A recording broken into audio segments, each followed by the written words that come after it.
Litar pendingin hawa. Pendingin hawa jenis unit terpisah menjadi pilihan utama pengguna. Bagi rumah kediaman, pendingin hawa dengan saiz 1 kuasa kuda, 1.5 kuasa kuda, dan 2 kuasa kuda menjadi pilihan pengguna.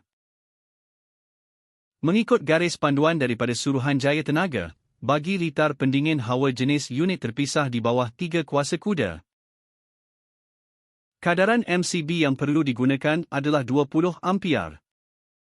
Dengan saiz kabel 4.0 mm. Peranti lain yang digunakan dalam litar pendingin hawa ini ialah satu unit Swiss 2 kutub. Selain itu kita juga memerlukan satu unit soket alih keluar. Pendawaian dimulakan dengan menyambungkan keluaran MCB kepada terminal live Swiss 2 kutub. Seterusnya sambungkan bar neutral kepada terminal neutral Swiss 2 kutub. Bar bumi juga disambungkan kepada terminal bumi Swiss 2 kutub.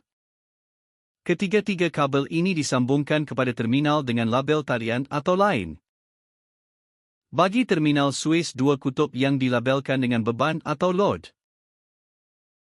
sambungkan terminal-terminal ini kepada terminal soket alih keluar. Inilah litar pendingin hawa bagi jenis unit terpisah dengan kuasa bawah daripada 3 kuasa kuda.